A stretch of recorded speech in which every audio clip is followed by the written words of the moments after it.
love doesn't cost a thing. Okay, but relationship does. Women now, di ba, they're very empowered. They have their own jobs. They can be and do whatever they want to do and to be. We don't date potential. We date patterns. Broke boys deserve no pussy. Ba't di natin sinasabing broke girls deserve no titi? I mean,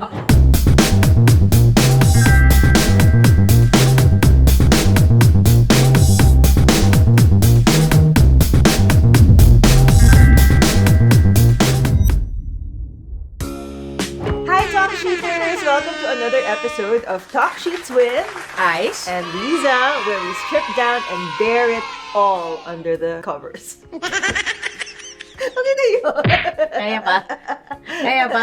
Wala pa lang tayo, ha? Where we talk about love, identity, and all the shit that matters. Well, lately, ang daming usapan online tungkol sa trending phrase na broke boys don't deserve no pussy. Sorry, hindi what's pussy? Meow. Talagang wala kang alam sa pussy? May pusa tayo. Oh, yeah. Si Panda. May pussy. Yun, strong statement, di ba? Pero, saan ba talaga to nanggaling? Sa pussy. Ano yun? Saan nang galing? Oo. Sa pussy. Anong pinanggalingan? Bakit? Lahat nang gagaling sa pussy. Tayong lahat nang galing sa pussy. Okay, sige. Run with that. So anyway, ano ba yon? Is it about self-worth, standards, or are we all getting materialistic? Yun nga, diba yung tanong, parang does financial stability ba define someone's worth as a partner, or is this just a reflection of the kind of life people are trying to build for themselves? Join us as we unpack this controversial take and ask the real question when it comes to love. Hanggang saan ang standards mo? Is it really no money, no honey? Ikaw? Parang tayo no money, no money. Siguro, it depends on how you see the money, diba? For me, especially, diba, kung if you want to build a stable life, of course you have to have money. Diba? You have to have your finances. Kailangan maayos yun. Practical. You have to be practical. Kasi, diba, love can only get you so far. Pero, diba, kailangan mo ng pera para mabuhay. Para kumain, para magbayad ng bills. Pero, siguro, With or without a partner? oh yeah, definitely. With or without a partner. Sinimulan na namin yung he said, she said. Kung saan namin sasagutin yung mga pinadala yung tanong para sa amin. Oo. Oo. Na ako lang muna yung nagtanong kasi nga, I just wanted to ask, like, I just wanted to establish the thematic core of this episode. Okay, sige na. Na yun nga. So, di ba yung thoughts nga about broke boys don't deserve no pussy. Siguro, let's put into context what broke means. Yeah. Diba? Yeah. Siguro for me, when you say a broke person, hindi lang siya literal na walang pera, but it's more of walang ambisyon, walang pangarap, Yes. walang drive. I mean, Exactly. For example, marami kang ngang pera, tapos wala ka namang pangarap, edi broke ka din. exactly. Yun nga. So for me, kapag, if you are with a partner na hindi pera, pero yun nga, kasi marami akong kilala na nagsisimula sa wala, pero dahil may ambisyon sila, may pangarap sila, may drive sila, di ba? You would want to be with someone like that. Pero, yun nga, kung kung nagsimula na nga sa wala pa ring balak na gumawa ng paraan para magkaroon ng magandang buhay para sa sarili niya at para sa taong kinakasama niya, good luck. But do you think being broke is a temporary phase or a mindset? And at what point does it become a red flag in dating? For me, it is a mindset. Because, di ba, life naman talaga hindi siya linear eh. May times na, di ba, may times na ang daming pasok ng pera sa'yo. May times na walang it happens to all of us, right? Tayo, di ba? May times na, maganda pasok ng kita. Pero may times na, kailangan na natin magtrabaho. Kaya, alam mo yun? Pero siguro, for me, it becomes alarming, it becomes a red flag if kahit nakikita mo na yung, di ba, walang ginagawang paraan. Yun eh. Yung para sa akin, yun yung mindset na mali eh. Yung, alam mo na yung sitwasyon mo, ano ka pa rin? Chillax ka pa rin. Di ba? Yun yung problema for me. Sa'yo? Ako, Ako lang ba yung may opinion dito? Dapat meron ka rin. share ko yung opinion ko. Naiinis ka kasi naunahan kita. Hindi pa ako tapos mag-share ng opinion eh. Kasi conversation to eh. Ganun ba yun? Oo. Okay. Parang dapat di ka mabwisit kasi sinagot ko yung... Nakita ko yung mukha mo eh. Kasi nung sinagot ko yung siguro nasa utak niya na, ito yung magiging sagot ko. Tapos sinabi ko, verbalize ko yung, well, being broke is marami kang pero nakita ko yung mukha mong, gumanong ka eh. Sige. So parang ako, sige na, ikaw na mag-opinion. Sige, ganun. He said. May times naman, she said, how Parang important... siguro, nakaisip siya, wow, may matalino akong sagot dito. Tapos, Kasi minsan lang ako magkaroon ng matalinong sagot, kinukuha mo pa. kitang-kita ko talaga yung nuance na yun eh. Gumanon talaga yung mukha, kitang-kita Sige, ko. paki-preview nga. Dito yung nakikita for sure. At least naglalabas ako ng emosyon. Mas ayaw mo ba yung nakagalan lang? Bakit ba affected ka ngayon dito sa no money, no honey? No money ka ba? Hindi, pero may kilala ako na bibwisit ako. Sino? Ha? Diba? May kilala ka na mawisit Oo, ka? dahil parang wala ambisyon sa buhay. Oo. Ha, marami sila. Hindi, ako isa lang nasa isip. Hello? Sabi ko na eh. Hindi, I mean, I knew that siya yun, pero... Yeah, hindi kasi diba, para sa akin, especially kung, syempre diba, Tsaka hindi lang pa, sorry. so pansin mo na kung bakit. Pasimula pala yung Tumigil naman ako, Ole, diba? kaya nga, na-appreciate ko yung awareness. Naman ako, Na-appreciate ko yung awareness mo. I love you. Ayun. Tama, nawala ako. Hindi, yun nga, di ba? Para sa akin, sige kung single ka, di ba? Pwede pa yun. Yun yung chance mo magpaka-enjoy sa buhay. Pero para sa akin, pag may pamilya ka na, pag may mga anak ka na, aba, hindi pwedeng, wala kang parang chill ka lang, iaasa mo sa ibang tao. Hindi pwede yun. Tapos yun nga, minsan nga, wala ka nang pera, wala ka nang drive, but you're living outside of your means pa. You're projecting pa na parang, you know, may kaya ka sa buhay na mas higit pa sa talagang kaya mong i-provide para sa sarili mo. I think yun yung parang, okay, may mga, pwede mong sabihin na, well, fake it till you make it, or may drive tong taong to, but actually, you're fooling yourself. Kasi, And other people. Yes, Kasi bibilugin you're mo sila. misrepresenting yourself. Yeah, and kawawa yung mga taong nasa paligid mo na napao mo, naniwala sa'yo because of your tall tales. Pero yung pala, hindi naman yun. But I think, yun nga kasi may reason. Ngayon, parang, lalo na yung mga kababaihan ngayon, kaya nga nag-exist yung no money, no honey, is nagsiset na sila ng standards. So, how important is financial stability for you and a partner, especially in the early stages versus long term? Importante siya. Siguro dapat, kunyari ako yung girl. Sige. Parang dapat, sa simula, nakikita ko na yung, alam mo yun, yung Drive mo. Yung ambition mo. Oo, yung drive nitong jowa ko. Yeah. Pero, di ba? Tapos, syempre, long term, if you're planning a life together, importante yun. Kumbaga, hindi siya yung tipong, okay, gusto ko lang klaruhin hindi siya yung pagiging materialistic para sa akin. Okay? Because, especially women now, di ba? They're very empowered. They have their own jobs. They can be and do whatever they want to do and to be. Yeah. But, di ba, but the goal of being with a partner is to make your lives better and grow together. Yeah. So, paano yun kung si ate girl mo lang yung nagiging, alam mo yun, madiskarte, nagiging masipag. Tapos, itong jowa, whether lalaki o babae rin yung jowa niya, parang paasa lang dito. Parang, sorry, hindi ko ma-imagine yung ganong klaseng life.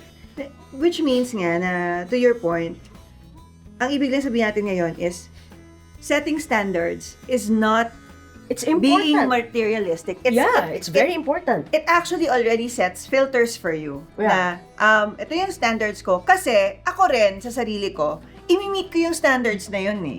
'Di ba? especially for those who are very, very independent na. And with modern dating, kasi, of course, before, sobrang given talaga na we expect more from men. We expect na we will be wined and dined, na sila yung magbabayad sa lahat. But because we are now in 2026, mas nagiging partnership na siya. Yeah. Na, okay, meron nga akong kilala eh. As in, sobrang eksaktong hati talaga sila. Ayan. Basta, Pag ako nagsasabi ako sa'yo ng mga kilala kong asa naman. Ako nagsasabi ako sa'yo ng mga kilala kong Talagang sobrang hati sila sa lahat. Tapos sinusulat talaga nila kung magkano yung nagagastos nila. Tapos may naghahatian. Ayun. Sino? Diba? Oo, kinukwento niya sa akin. Kasi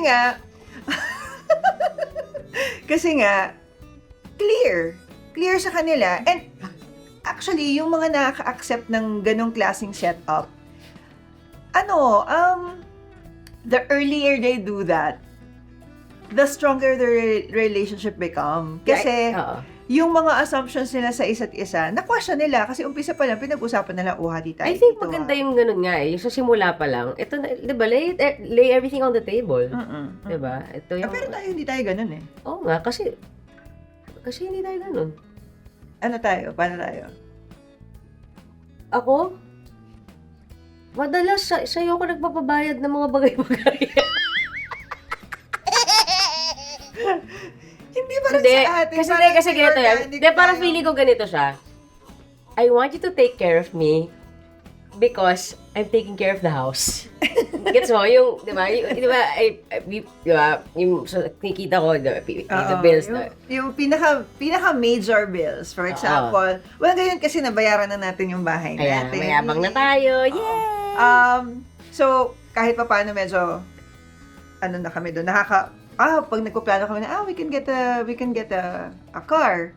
So, well, nasa pangalan niya. Pero, well, sa account ko rin mabawas. Tayong dalawa. Oo, tayong dalawa. Hindi, sabihin yung mga, gusto ko yung, siguro, ewan ko, like, siguro kasi Iba for kasi the long, sa amin. iba yung sa amin, parang siguro for the longest time, ako talaga yung laging gumagastos sa lahat. So, parang gusto ko Refreshing. inaalagaan mo ko. Oo. So, kasi, kasi right now, pag humihingi lang sa kanya si Jenny, siya lang bibigay. But everything else, like, I'm the one really managing all of our expenses. Basically, buying lahat. From groceries to like utilities and everything. Pero pag humihingi pa baleke sa kasi Jen, pag minsan bagong sweldo siya, nakita niya, 20,000 siya, 1,000 pesos. Oo, ubos na agad. Tsaka yung parang alam niya. I would say siguro yung mga sa mga aso. Sa mga aso natin. Sa mga Hindi, sa mga pets pamalengke rin natin. naman. Tsaka ako rin nagbabayad ng kuryente. Pero yun nga parang getting to this point, there has to be a lot of Pero trust. siya yung pinagbabayad ko ng pagkakain kami sa labas. Lahat. So, Binibilihan niya ako ng relo. Sugar mommy ko to. Mama. no, because yung trust na meron kami sa isa't isa, pag may kailangan din ako, hindi rin ako nahihiya to ask him, na love, bili mo naman ako ng ganito. At saka ba't, di ba, ako yun eh. Parang I think yun yung maganda rin sa ating dalawa na parang mas nakakaasar pa kapag mahihiya yung... Oo. Actually, Hindi. honestly ganito yun. For a time, nahihiya ako kay Liza. Kasi, for the longest time, hindi ako sanay umaasa sa iba. So, may time na naalala ko medyo mahina yung work ko no? So kinulang ako. So nasabi ko sa kanya, hirap na hirap pa ako magsabi, love, pwede ba akong makahiram ng money sa'yo, babayaran ko. At sobrang nabwisit ako sa kanya. Asar siya sa akin, galit na galit. Ano ba tingin mo sa akin? Bakit kanya ka maano? Ano mo hiram-hiram? Parang hindi tayo mag-asawa. And we're married, di ba? Really? Parang Bakit? ano pinakain nyo dito? Sorry, nag-chocolate ako. Nag-chocolate ako, sinantok ako. Talagang, for me, we're married Parang mas nakaka-insulto siya pag nagkakanya-kanya pa rin kayo. Siguro kung boyfriend-girlfriend, okay lang. Kasi, yun naman, nakaka-insulto naman kung ini-expect mo isang tao lang gagawa ng lahat, hindi pa naman kayo kasal. 'Di ba? Pero pag married na kayo, there's a certain level of expectation on the shared responsibilities Kaya siguro, minsan nagkakatampuhan din kami pag halimbawa. So, okay, the finances, pag ganyan, wala kaming usap-usap about that. Pero yung, for example, mga responsibilidad sa bahay, like mga household chores, o kaya yung mga projects na kailangan namin gawin, nagpupupok ng ganito, may kailangan biling ganyan. Naku, hindi mo maaasahan si Ice dyan. As in talaga, Ano? alam mo, hindi siya yung like man of the house na parang, kunwari, mag-fix ng mga leak, ganyan. Paano ko maabot yung leak? Hindi nga ako makakuha ng damit sa taas na Oo, alam aparador. niyo ba sa eroplano? Ako ang naglalagay ng mga gamit niya dun sa Pwede ko naman overhead ilagay, hindi na maaabot. O hanggang doon lang, nakasabit akong gano'n. Diba? Nakakahiya sa mga, oy, ako kumukuha. Ikaw ang naglalagay, ako yung kumukuha. Anong gagawa ko? Maliit ako. Tanggapin na natin yun. Oo nga. Oh. Oo, layo na natin. Grabe, no? Well, yung akala mong simpleng lyrics lang, ang daming na-trigger online. But let's be real, okay? The reason why we are talking about this is that it went right through our ego, our expectations, and our insecurities. Yeah, totoo yan. For some, it feels like an attack. Diba? Para siyang atake sa kanilang pagkatao, para minamaliit sila, yung minamaliit yung worth ng isang tao based lang sa financial status. And it only looks na parang, okay, love is conditional and those who can provide are deserving. Yun yung itsura niya.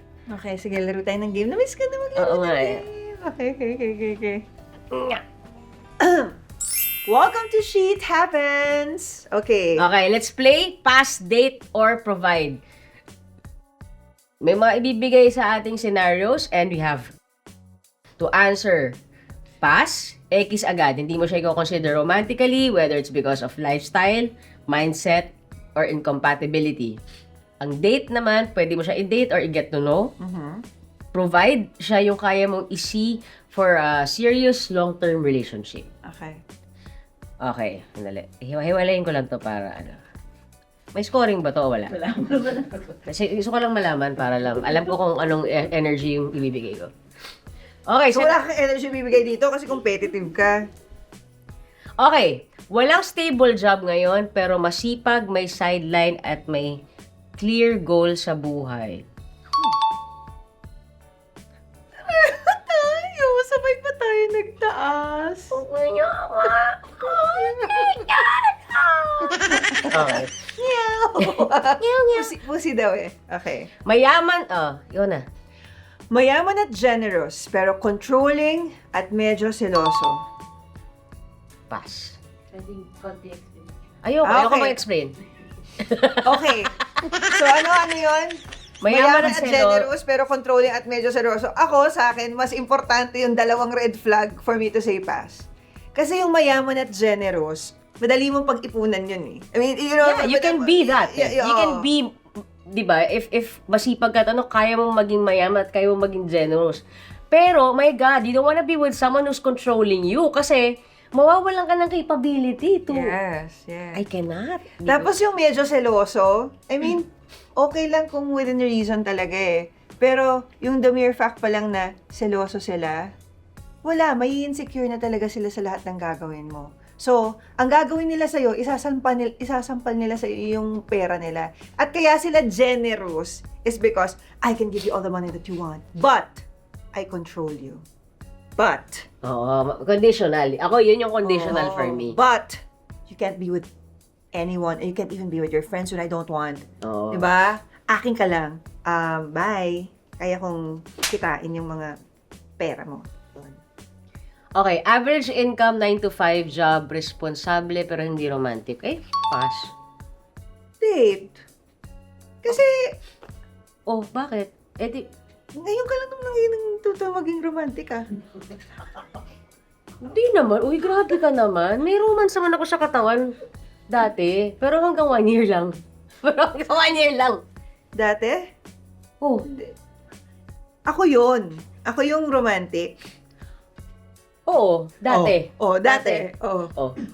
O kaya nga. So, kung halimbawang pinas na kita umpisa pa lang, edi hindi naging tayo. Bakit hindi pa ako romantic dati? Hindi. Talaga? Feeling ko romantic ko. Hindi. Kasi hindi niya, okay. So, I guess dito papasok yung love language na, token, ano yun? Gifts. Kasi, when you give gifts, kahit na maliit na bagay siya, it really shows your romantic side kasi pinag-isipan mo siya. You look for things, like physically look for material representations of the way you feel for a person. So, pag yun, zero siya doon. Wala talaga sa Zero akin. talaga siya sa love language na yon. Kahit ako, nagbibigay ako, grabe, hindi ko talaga makakalimutan, birthday niya. September 1 to 17, araw-araw may regalo ako sa kanya. Nararamdaman ko talagang bumababa yung appreciation niya. Yung pagdating na September 17, tinamad na ako magregalo kasi wala man lang, hi! Or, minsan, pinag-isipan ko pa talaga yung nalagay sa kama niya, may note, pagbukas, uy, thank you Buti nga kung may thank you, minsan wala. Oy! Imposible. Alam mo yan, lagi ako ma-thank you. Wag mo akong gano'n. May thank you, pero alam mo yung galing sa ilong. Bakit? Pag binibigyan din naman kita ang malala, binibigyan kita ng gift, ikaw yung, pero hindi mo naman gagamitin. Di ba? I'd rather na parang sa simula pa lang makita ko hindi mo type, kaya sa'yo magpapanggap ka sa harap ko na parang type na type mo, biglang ayaw mo, hindi mo naman ginagamit. Tapos pag tinanong sa'yo, kasi ako talaga, hindi ako pala bigay ng regalo, pero pag nagbigay ako ng regalo, parang inisip ko, kasi bagay sa kanya. Dapat sa isang camera nakatapat sa kapatid niya eh. Gumaganyan-ganyan eh. Diba? Apektado. Bakit? Bakit ba't biglang iniba mo usapan? Diba? So, pareho lang tayo. Che. Game. May stable job, pero breadwinner, limited budget for dates. Yan lang sa akin. Yes. Kasi, yun yung breadwinner, yun yung reason kung bakit, ibig sabihin, itong taong to, Parang galit ka sa tao. the mere fact na kaya niyang unahin ang ibang tao, ang pwede nating pagtrabahuhan is, isipin mo naman sarili mo. Kasi kailangan natin sabihin din yun sa partner natin. Na okay. Ako dati ganyan ako. Oo. Like ito. Actually, yung... Yun yung naano ko kay Lisa. Before kasi, ganun ako. Kasi nga, ako yung breadwinner sa bahay. So, kahit nyari parang ilang taon na ako nang masasabi kong nagpunta ako sa Boracay para magbakasyon. Parang gano'n. Or pagpupunta ako noon, never ako tumira sa magandang hotel. Laging yung mga mumu. Lagi tapos, kubo na kubo, papag. tapos marami kami sa isang kwarto. Oo. Kasi nga, matipid ako dahil alam kong may mga gastos ako sa bahay. Pambabayad na lang sa ganito, pambigay na lang sa pang grocery na lang, ganyan. Pero nung naging kami ni Liza, doon ko natutunan na actually ikaw yung gumawa sa akin noon. Oo. Kasi siya yung nag-book. Siya yung nag-book for me. So parang No, I made him experience what it feels like Disney to princess. Ayan. to really pamper yourself once in a while. Kasi nga ano yun yung self-care, parte siya ng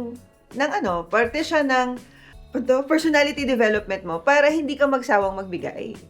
Kasi magsasawa ka magbigay pag alam mo yung 100% ng kaya mong ibigay, sa iba mo lang ginagawa, tapos wala sa sarili mo. Mas magkakaroon ka ng hangganan dun eh. Totoo yan. Hanggang dito na lang, kasi wala akong binibigay sa sarili ko. But, Tama for ko, umabot example, sa sukdulan. magbibigay ka sa iba, tapos ikaw, okay, but this is for myself, I will treat myself once in a while, even if I give. Kasi, ikaw nagtatrabaho nun eh. So, you have to really treat yourself. You have to enjoy yung Yes, pinaghirapan mo. yes. I think yun yung And natutunan ko sa'yo. At saka, karamihan sa atin. And ako, ugali ko pa rin siya. Kaya mahilig ako sa sale, ganon. Pero tigilan mo ako. Ang tipid-tipid mo kayo. Minsan nakakainis na. Isipin mo nag-aaway kami dahil sa Uber, sa Grab, sa taxi.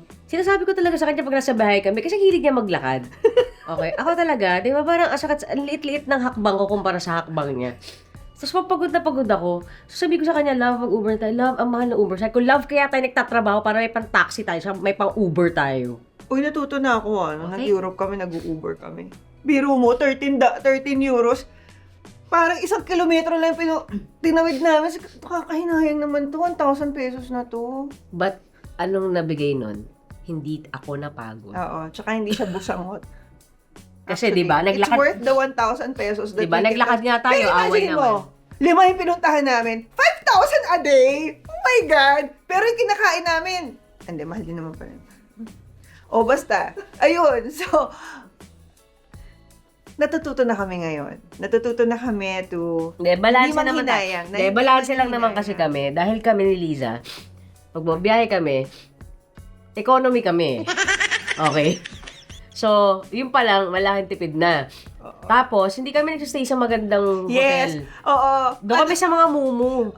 Basta ang requirement ko Hindi, lang, sana may elevator. Hindi, tsaka ganito yung namin, balanse namin. Oh, love, yung kinuha kong hotel, 100, or for example, like 6,000 a day lang to para mayroon tayong pangkain na ganito. Kasi normally yung hotel, nasa mga, 10,000 to 15,000 a Ayaw night. namin nun. 'Di ba? Pero pupili kami na parang, okay, basta private bathroom, tapos may elevator, okay na. Tapos nasa central location kasi ngayon ito maglakad.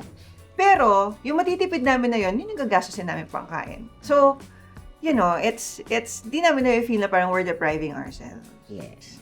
O, ito next. May pera pero ayaw kang gastos ang independent ka naman. Ang corny mong kabanding. Ayoko nang ginagamit na reason yun. Ang corny kabanding ng mga ganyan. Tsaka, hindi eh. Kasi, dun mo makikita, sabi nga nila, we don't date potential. We date patterns. So, kung ang pattern niya is ganun siya, that's the person that you're gonna be living with. Exactly. Na ang dami niyang pera, tapos parang ang damot-damot. Tsaka ayaw mo Ano ba yun? nun. Ayaw mo ng ganun. Ayaw mo ng ganun kasama. Oo, tsaka dapat nag-a-align talaga yung values niyo eh. Oo, ako nga, sipin mo ngayon, nagbibigay na ako ng pagkain.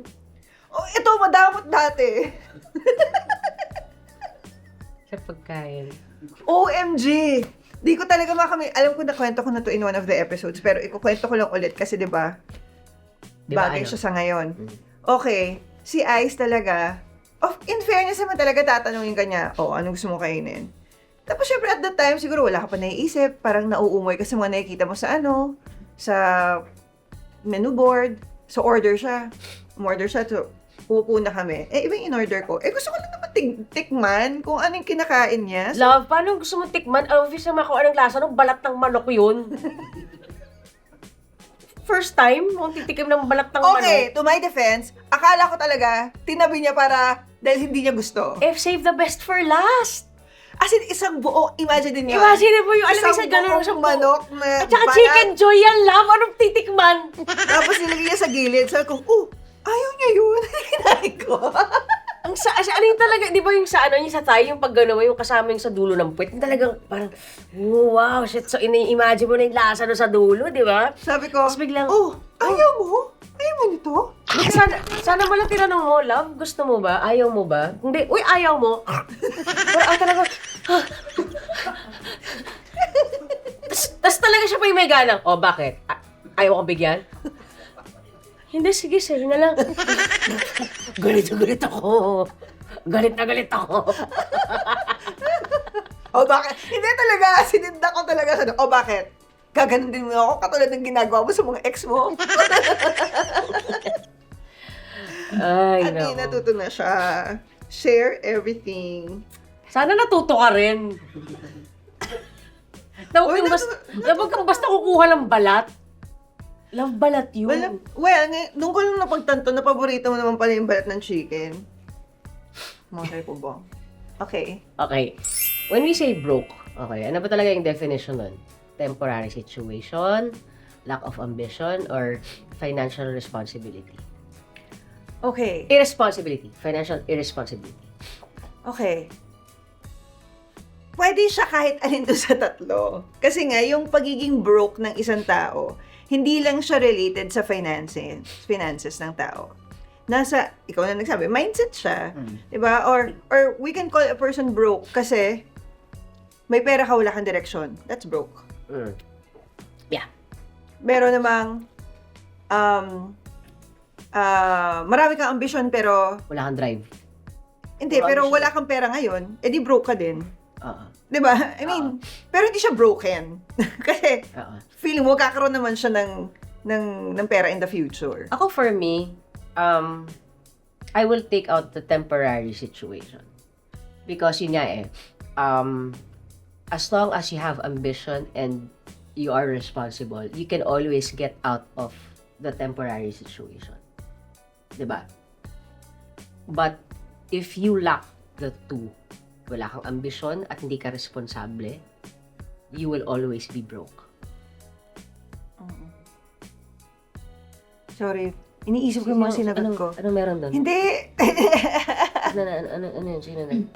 Hindi, iniisip ko yun. Pinaprocess ko yung sinabi kong sagot. Sige, Yung- gusto mo mag-commercial muna tayo? Wow, may commercial!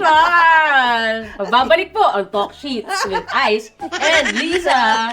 Okay. Nagbabalik na po ang Talk Sheets with Ice and... Lisa! Alright. So, Okay. na-process mo na? Muna na tayo sa next question. Okay, next question. Pero tama yung sabi ko, diba? Kasi ako, yun talaga eh. Kasi siguro everybody has to really... Hindi kasi sinabi ko kanina, sorry. Walang pera pero may ambisyon. Hindi dapat broke yung tao. Oo, hindi siya broke. For me, hindi siya broke. So, kaya nga, doon sa tatlong sinabi natin, yung temporary situation, I don't see it as broke. It's just that for that... So ito, sorry. May pera, walang direksyon, at walang ambisyon, broke. Walang pera, at walang ambisyon, broke. Walang pera, may ambisyon, hindi siya broke. Yun. That's what I wanted to say. Yun. So, and I agree. I really agree.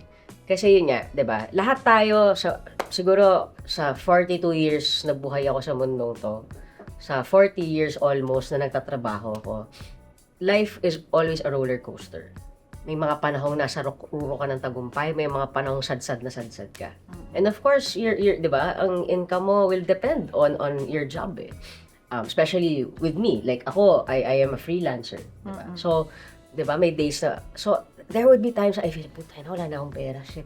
Alam mo yun, hindi ko alam kung saan kukuha ng pambayad sa kuryente. Napuputulan ako ng kuryente minsan. Alam mo yun? But I love... Nag-resign ka nga sa work dahil napatulan ka ng kuryente. Oo. Yes. Oo, nag-resign ako. Dahil naputulan kami ng kuryente. But for me, as long as andun yung drive ko to always keep grinding, alam mo yun na, sige, kahit pagod ka na, okay, sige, go, work bukas, sige, ganito, sige, kahit ayaw mo na, sige, putya, kakanta ako, may mga gig ako, kasi alam ko, maraming bayarin. Kahit sa sitwasyon ngayon na medyo kulang-kulang yung pera ko, alam kong hindi ako broke. Yeah. Yeah. Kasi alam mo, meron kang mapagkukunan sa future as long as you don't stop working towards it. Yeah. So, do you think financial stability is a requirement for love or something that couples should build together over time? Ako nga, masasabi ko ngayon, dahil we enter all the time into different ventures, wala pa kami ni Ay sa financial stability. Kasi every time na, just when we thought na magkakaroon kami ng financial stability, for example, makakakompleto kami ng bayad sa isang bagay na ginagawa namin or isang pinundar namin na investment, meron darating na bagong opportunities and bagong venture that would require for us to risk those finances na, I would say, kung iniiwan lang namin dyan, okay, so stable na kami. So, hindi siya requirement for love. Siguro yung, natin, hindi siya financial stability. Yung capacity natin. The financial capacity of the person to work para magkaroon siya ng... To build together. Oo. I think yun yung kailangan. Kasi, ang hirap nun kung hahanapin mo lagi sa lalaki, ang hihanapin mo sa tao, talagang nandun ka na lang sa mayayaman lang yung magiging requirement mo na to be with. You're marrying into the wealth of the person. Kasi sila lang siguro may financial stability. Pero, the person that has the financial capacity to earn, the person that has the capacity to acquire and financial responsibility. Baka, oo, yun. Ako, I think yun yung... Financial responsibility is more important. I think yun yung important sa akin more than stability. Kasi nga hindi ako contractor, hindi ako, alam mo yun, hindi ako magiging stable talaga. Maganda sinabi mo about financial responsibility Kasi merong mga tao na they easily attract wealth. You know, na pwede silang maraming pera, pero hindi sila responsible sa pera. So, pag nagkapera din sila, ubus-ubus din, tapos kinabukasan wala na silang pera. Tapos para na naman silang, hustler na hahanap ng paraan para magkaroon ng kita. Because So- work hard, play hard, yeah. So, yun. Okay, eto. Can someone be broke but still be a good partner? What qualities can make up for the lack of money? So, we are just talking about yun nga yan, di ba? Ang hirap kasi, like, ngayon, we're trying to contextualize what being broke means. And, sa amin ni Liza, being broke means the lack of Drive. the lack of ambition, and the lack of responsibility. But, right now, for this question, can someone be broke? So, siguro, are we talking about money? Kasi, marami na, di ba? Maraming mga Hindi, yun mismo yung tanong niya eh. What qualities can make up for the lack of money? Oh, kaya nga. If meron man. So, okay. Ngayon, di ba, may mga relationship na, especially in 2026 at sa modern relationships na,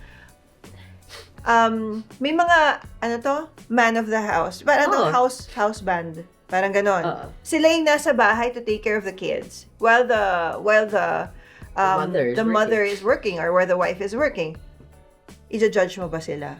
Exactly. Diba? So, ba't hindi natin na-judge pag ang babae ang nasa bahay? Exactly. And sila yung housewives, tapos nagtatrabaho yung guys. Pero bakit ngayon, nagagalit tayo sa double standards, pero bakit ganon? Nang-judge din tayo pag nasa bahay yung at siyang nag-aalaga ng mga kids, nagtatrabaho yung mother. Siguro, sa situation nila, mas convenient yon. Kasi, siguro, mas malaking kinikita ni wife. Oo, kesa dun sa guy. Or, maybe the guy is in a situation where, meron siyang mga sidelines or meron siyang mga ginagawa na mas pang work from home. So, really depends on the situation. Exactly. Ako, as long as pareho kayong may ambag sa relasyon, not necessarily money. Yes. Diba? But, hindi lang naman kasi pera yung kailangan nyo sa isang relasyon. Oh my God, di ba sabi nga nila, love doesn't cost a thing. Okay, but relationship does. Yeah. Diba? So, may pera kayo, but in a relationship, ano pa ba yung kailangan nyo? Hindi lang pera eh. Diba? You need trust, you need support. Kailangan mo ng taong masasandalan mo sa mga bagay na, you're going through a mental health challenge or meron kang mga anxiety na nararanasan sa buhay. Kung pera lang yung kailangan natin dito sa mundo, then, bakit yung mga pinakamayayaman, hindi pa rin masaya. hindi pa rin sila masaya? And they're actually the ones going through, nakikita mo yung lahat ng, I would say, and lahat mga mental health challenges, they're the ones getting into drugs, they're the ones getting into all of these things kasi yung pressure sa kanila sobrang laki. So, kung mabibili naman pala lahat ng pera yan, why are they going through that? Diba? Yeah. So, ito question. May double standard ba when it comes to money in dating? Mas expected ba talaga sa lalaki to provide? I think meron pa rin. May double standards pa rin. I mean, Tsaka talaga, normal pa rin talaga na we judge a person na parang, I remember I dated a guy. So, ang lamig. so tuwing lumalabas kami, napapansin ko, ako yung nagbabayad palagi. Saan naman to? Si dan.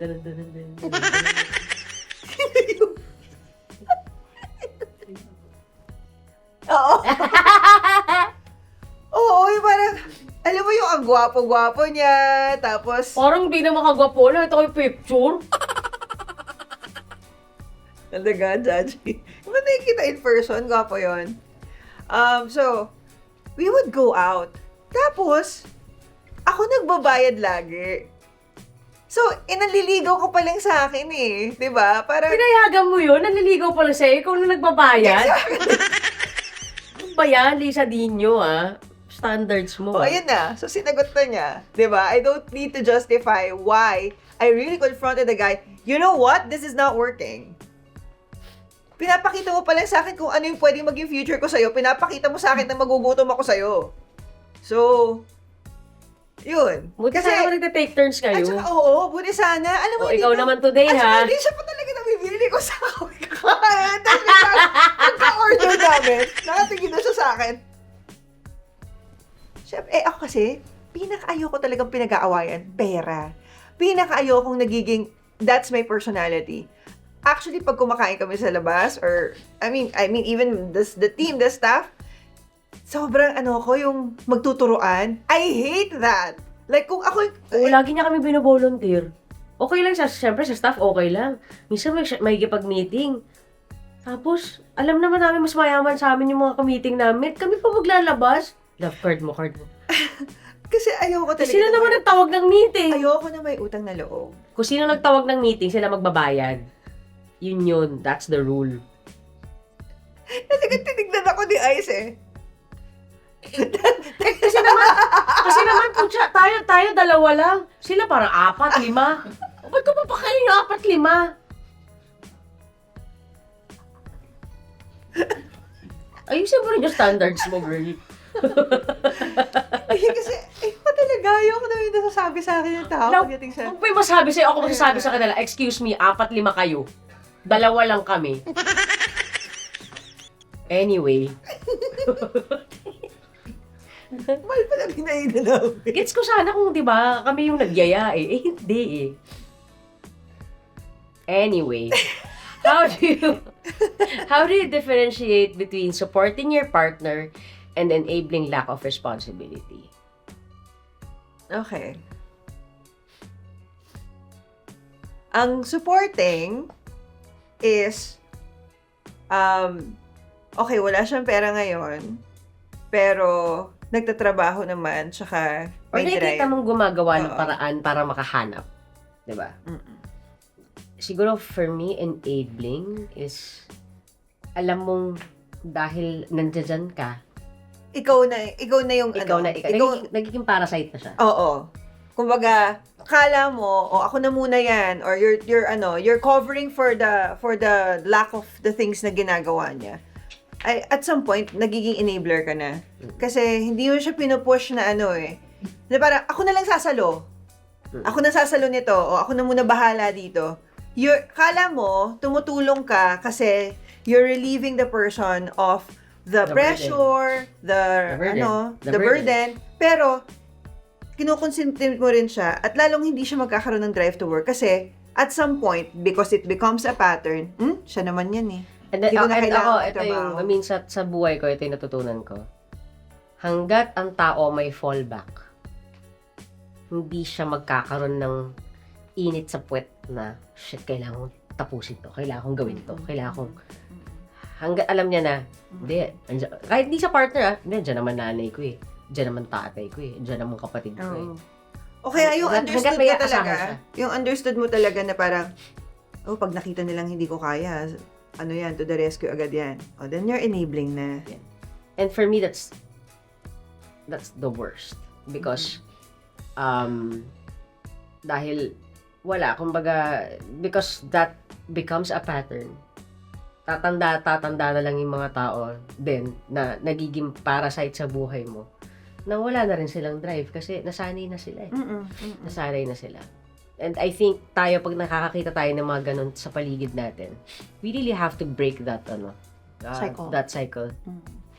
At what point does loving someone turn into a struggle? When do you stay and support and when do you walk away? Siguro for me, it becomes a struggle kasi ako naniniwala ako that even if you are in a relationship, you're still two individuals. Right? So, di ba, if the other person is going through something, financially, mentally, or whatever, you're there, di ba? It's, ganun eh. Kasi alam mo that, ganun siya, it is reciprocal. But once you feel that it becomes an obligation for you na kahit hindi na bukal sa loob mo, pero kailangan mong gawin kasi, wala, ini-expect na siya sa'yo. For me, that's, teka lang sandali para hindi ko na dapat responsibilidad yun Yan. Ako siguro, pag nakikita ko na, kasi kaya ko pang magbigay na, halimbawa, di ba, yung expected sa'yo to give in the relationship. Tapos, pag wala pang, tapos yung hindi pa rin niya mapunan yung 50% niya, pupunta ka dun sa, kahit makarating ka dun sa 90, tas 10% siya. So, hanggat meron siyang binibigay sa akin, I'm willing to give. Pero pag nakikita mo na walang 100%. balik sa'yo at all, yung Walang diba, yung effort.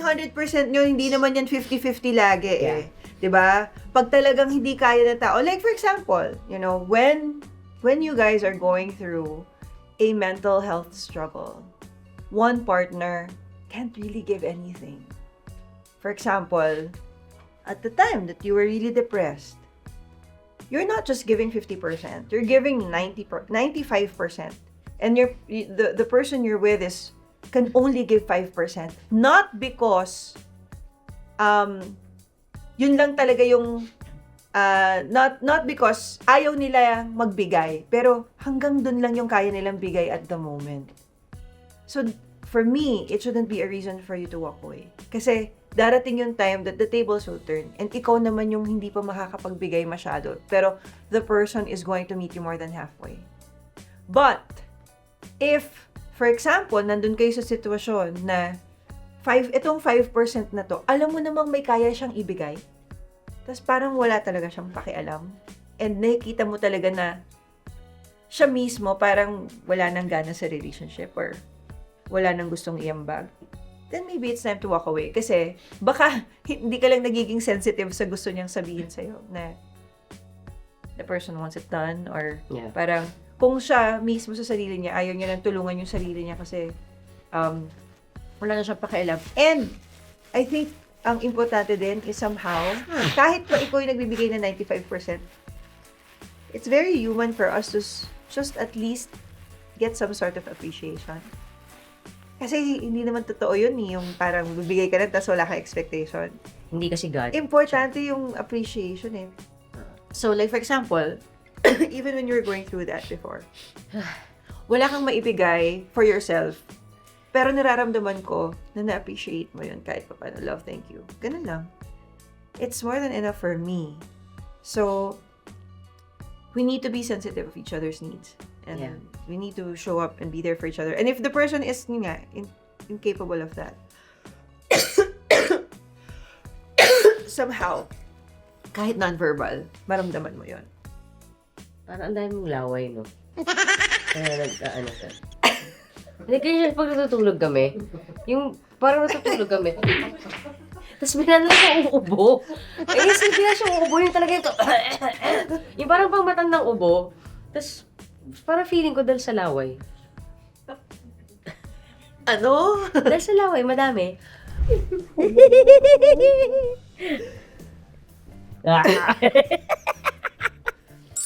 Okay. Okay. Ako ang pinaka-take away ko is, yun nga, it's very important to really understand what being broke means. Diba? Kasi if you say na, broke yan eh. And if you only think money, then I think, ang babaw nun. No?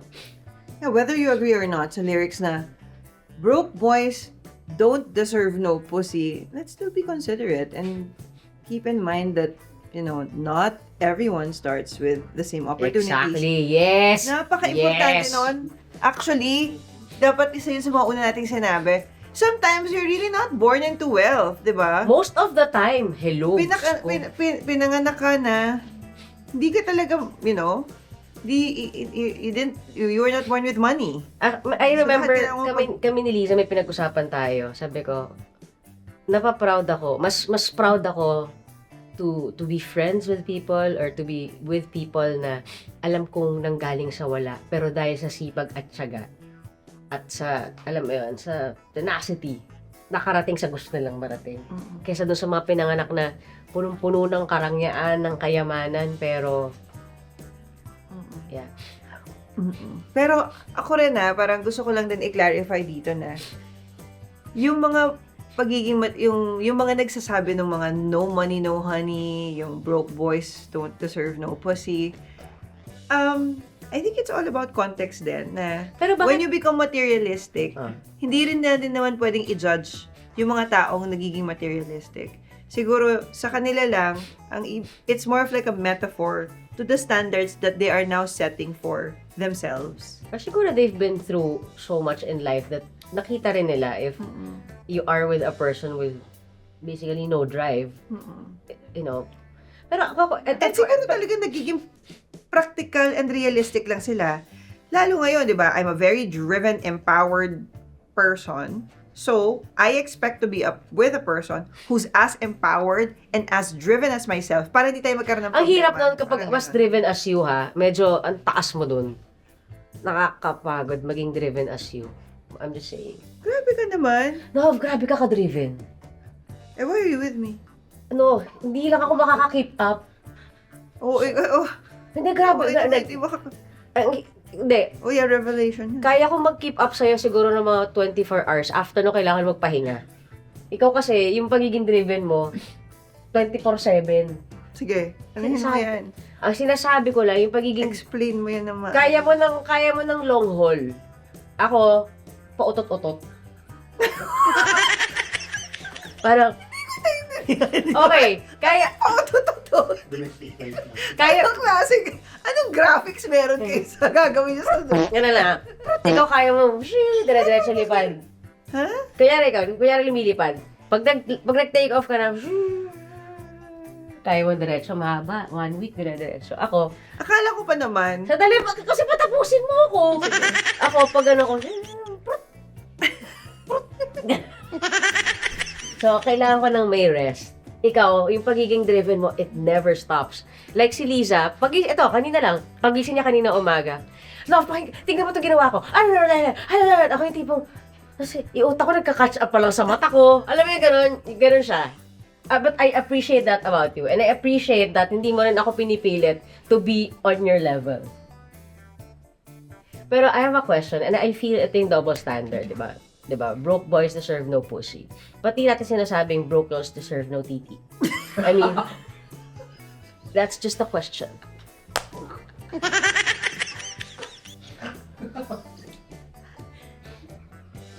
Baka wala palang ano. So, Cardi B, sa next EP kong tamang panon, merong broke girls deserve no titi.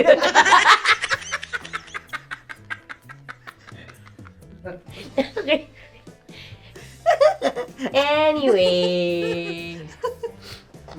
Nawala na tayo dun sa ano ko, sa comment ko sa sinasabi mo. Hindi, yun nga, you are a very empowered woman who's very driven. So, you deserve to be with a person just like you. You know what? The reason why I chose to be with you was because ikaw yung nag-defy dun sa sinabi ng kamag-anak ko. So, meron akong kamag-anak na nagsabi sa akin, Hoy Liza, masyado kang matalino, magpakabobo ka para magkaroon ka ng boyfriend. Sinabi niya sa akin yun. So, parang ako, tumatak sa utak ko yun na, OMG, wala na talagang magiging relationship kasi I don't wanna dumb myself down just so that I can be with a guy. Thank you po kung sino man yung kamag-anak na. So, pero ngayon kasi sabi mo, I'm too driven. No! Sandali! Di ba matalino ka? Intindihin mo yung konteksto ng sinasabi ko. Ang sinasabi ko, yung pagiging driven mo, hindi ko kayang i-match. Kasi ako, madali akong mapagod. Okay? Yung energy levels mo, 10,000%. Ako siguro mga 5-5 lang. Pero hindi ko sinasabi wala akong ambisyon at tamad ako, ah. Sinasabi ko lang, the energy that, your drive to always like do things and ganyan. Siguro ganun ako mga 20 years ago. Isipin ng mga talk cheaters natin. No, isipin nila, ano mo? Ano? Ano? Hindi ba, ano ka? Yun nga, hindi ko siya nasa isip ko, we're driven. Like, guys, like, she's here every day. She doesn't stop, like, doing things. That's how driven you are. You Grabe never... naman. No, talaga, kaya tumigil. I've always seen that as a good thing. Is it a bad thing? Did I ever say it was a bad thing? I never said it was a bad thing. Sinasabi ko lang, hindi ko ma-match. Okay! Hindi ka kasi nakikinig eh. Lagi ang taas mo sa talk sheets. But I love it. Kasi I feel like, Ito lang ako. no, kasi sa totoong buhay. Alam niyo pa every after ng talk sheets, pagod ako. Oo. Promise. Ibang klase yung nilalabas nito sa, sa personality niya. But what I love is that because Talk Sheets has become your safe space, that you can be who you are and you can be yourself and no one is judging and people actually even find it cute that you're very candid. It's something that they don't see in you sa labas na Talk Sheets. I'm not as driven, but I'm cuter. Totoo naman din. So anyway, Hindi, ang gusto ko lang siguro, kasi syempre, biglang babato ko sa sarili ko sa parang, kasi hindi ko naman nararamdaman sarili ko na parang nagpapakabobo ko or I'm dumbing myself down just so that you will appreciate me. hindi ka Kasi na nga, ma-appreciate pag bobo ka. Kaya nga, so na-appreciate ko yun na kahit nga hindi tayo magka-same ng level in terms of drive, you're not pulling me down. And that's what I really Ba't kita appreciate ipo-pull about down? you. Napo-pull up mo ko. I have a free ride. And I love it. Alam mo yun? Kasi siguro na-enjoy ko siya, yung pagiging driven mo, yung pagiging matalino mo. Kasi para feeling ko, ay, nahahatak ako. I love it. Hindi ko kailangan masyado maglagay ng effort sa drive. Kasi, kaya na nakasama ko yan. Enabler. Hindi. So, I think, Supporter. yun nga, di ba, parang, I think we complement each other kasi marami din mga aspeto sa buhay ko na parang, alam mo yun, like, I'm too sensitive. Diba? I'm too emotional. oh, I'm too dense. Diba? O kaya, pag meron akong naisip tapos na-frustrate ako, I become unstable. So, I think yung mga tao na nasa paligid ko ngayon at ikaw na nandyan, na nakakaintindi yun sa pagkatao ko. Para, nababalance off niya yung pagiging driven ko. Kasi, diba? May mga ganun Alam mo, aspect feeling about ko sakto myself. din na half-half lang yung pagka-driven ko. Kasi feeling ko kung pareho tayong 10,000, mag-aaway tayo. Ito yan. Siguro nga, baka nung bago tayo, 10,000 din ako, pero nakita kita, babakta ako para hindi kami. Sige, sige, go na. I got you. But we want to hear from you guys. What do you think? Do you believe financial stability should be a non-negotiable or is love enough to build from the ground up? So guys, let us know your thoughts, diba? And comments on our YouTube channel. Our podcast is also available on Spotify too. So make sure to follow us there and leave a comment or message kung may gusto kayong topic na pag-usapan namin sa mga susunod pa nating mga episodes. So, Talk Sheeters, maraming salamat po for joining us tonight here sa Talk Sheets. So, this is Talk Sheets with Ice And and Liza! where we strip down and bear it all under the covers. So don't hold back. Just talk Talk sheets. Sheets. Mwah.